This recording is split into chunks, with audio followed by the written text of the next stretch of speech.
بسم اللہ الرحمن الرحیم۔ السلام علیکم ورحمۃ اللہ وبرکاتہ۔ Islamic library studio YouTube channel کے توسط سے آج ہم شیخ الاسلام ڈاکٹر محمد طاہر القادری کی تصنیف حسن سراپا رسول صلی اللہ علیہ وآلہ وسلم کے ایک بہت ہی خوبصورت موضوع کے ساتھ حاضر ہیں۔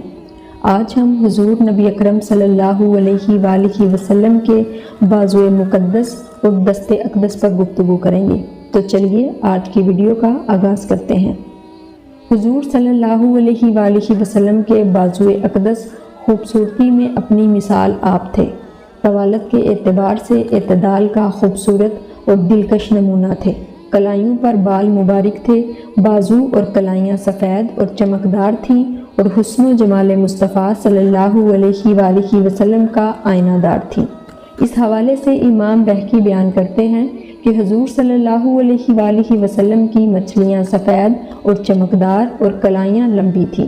حضرت ہند بن ابی حالہ رضی اللہ عنہ سے روایت ہے، حضور صلی اللہ علیہ وآلہ وسلم کی مبارک کلائیوں پر بال موجود تھے۔ حضرت ابو ہریرہ رضی اللہ عنہ سے مروی ہے کہ حضور صلی اللہ علیہ وآلہ وسلم کے بازو اعتدال کے ساتھ بڑے تھے۔ حضرت ہند بن ابی حالہ رضی اللہ عنہ روایت کرتے ہیں کہ حضور صلی اللہ علیہ وآلہ وسلم کے بازو مبارک اور پنڈلیاں موضوع ساخت کی تھیں۔ دست اقدس۔ آقا دو جہاں صلی اللہ علیہ وآلہ وسلم کے دست اقدس انتہائی نرم اور ملائم تھے، شبنم کے قطروں سے بھی نازک، پھولوں کا گداز بھی اس کے آگے پانی پانی ہو جائے۔ دست اقدس سے ہمہ وقت خوشبوئیں لپٹی رہتی، مسافہ کرنے والا ٹھنڈک محسوس کرتا۔ انگشت مبارک قدرے لمبی تھی، چاند کی طرف اٹھتی تو وہ بھی دو لخت ہو جاتا۔ 6 ہجری میں حدیبیہ کے مقام پر حضور صلی اللہ علیہ وآلہ وسلم اپنے جان نثاروں کے ساتھ پڑاؤ ڈالے ہوئے ہیں۔ کفار و مشرکین مکہ آمادہ فتنہ و شر ہیں، سفراء کا تبادلہ جاری ہے اور حضرت عثمان غنی رضی اللہ عنہ سفیر مصطفیٰ صلی اللہ علیہ وآلہ وسلم کی حیثیت سے مکہ میں داخل ہوتے ہیں۔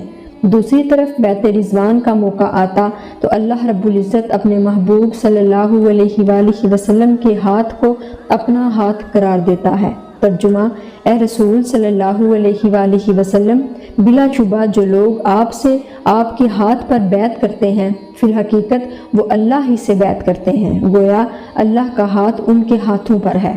پھر جو کوئی عہد کو توڑے تو عہد کے توڑنے کا نقصان اسی کو ہوگا، اور جو اللہ سے اپنا اقرار پورا کرے اور مرتے دم تک قائم رہے تو اللہ تعالیٰ عنقریب اسے بڑا اجر ادا کرے گا، اسے اپنے دیدار سے سرفراز فرمائے گا۔ ایک دوسرے مقام پر ارشاد خداوندی ہے۔ ترجمہ: اور اے حبیب محتشم صلی اللہ علیہ وآلہ وسلم، جب آپ نے ان پر سنگریزے مارے تھے تو وہ آپ نے نہیں مارے تھے بلکہ وہ تو اللہ تعالیٰ نے مارے تھے۔ نبی اکرم صلی اللہ علیہ وآلہ وسلم کے دست اقدس نہایت نرم و گداز تھے۔ حضرت مستورد بن شداد اپنے والد گرامی کے حوالے سے فرماتے ہیں، میں رسول اللہ صلی اللہ علیہ وآلہ وسلم کی خدمت اقدس میں حاضر ہوا، پس میں نے آپ صلی اللہ علیہ وآلہ وسلم کا ہاتھ تھام لیا۔ آپ صلی اللہ علیہ وآلہ وسلم کے دست اقدس ریشم سے زیادہ نرم و گداز اور برف سے زیادہ ٹھنڈے تھے۔ حضرت انس رضی اللہ عنہ سے مروی ہے کہ میں نے کسی ایسے ریشم یا دیباج کو نہیں چھوا جو نرمی میں رسول اکرم صلی اللہ علیہ وآلہ وسلم کے ہاتھ مبارک سے بڑھ کر ہو۔ خوشبوئے دست اقدس۔ حضور نبی اکرم صلی اللہ علیہ وآلہ وسلم کے مقدس ہاتھوں سے ہر وقت بینی بینی خوشبو پھوٹتی تھی۔ حضرت جابر بن سمرہ رضی اللہ عنہ اپنے بچپن کا واقعہ بیان کرتے ہیں کہ ایک دن آقا محتشم صلی اللہ علیہ وآلہ وسلم مسجد سے باہر تشریف لائے۔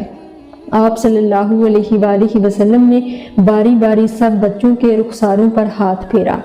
آپ صلی اللہ علیہ وآلہ وسلم نے میرے رخسار پر بھی ہاتھ پھیرا، پس میں نے آپ صلی اللہ علیہ وآلہ وسلم کے دست اقدس کی ٹھنڈک اور خوشبو یوں محسوس کی جیسے آپ صلی اللہ علیہ وآلہ وسلم نے اسے ابھی عطار کی ڈبیا سے نکالا ہو۔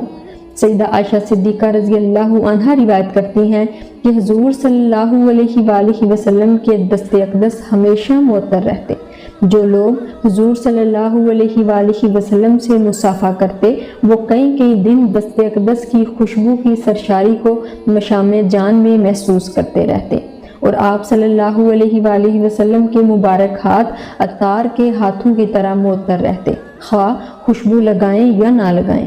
آپ صلی اللہ علیہ وآلہ وسلم سے مصافحہ کرنے والا شخص سارا دن اپنے ہاتھوں پر خوشبو پاتا، اور جب کسی بچے کے سر پر دست شفقت پھیر دیتے تو وہ بچہ خوشبو دست اقدس کے باعث دوسرے بچوں سے ممتاز ٹھہرتا۔ دست اقدس کی ٹھنڈک۔ خوشبو کے علاوہ سرکار دو جہاں صلی اللہ علیہ وآلہ وسلم کے مبارک ہاتھوں کا لمس انتہائی خوشگوار ٹھنڈک کا کیف انگیز احساس بخشتا تھا۔ حضرت ابو جحیفہ رضی اللہ عنہ ایک دفعہ کا واقعہ بیان فرماتے ہیں کہ حضور صلی اللہ علیہ وآلہ وسلم نے نماز ادا فرمائی اور اس کے بعد لوگ کھڑے ہوئے اور آپ صلی اللہ علیہ وآلہ وسلم کا دست اقدس پکڑ کر اپنے چہروں پر ملنے لگے۔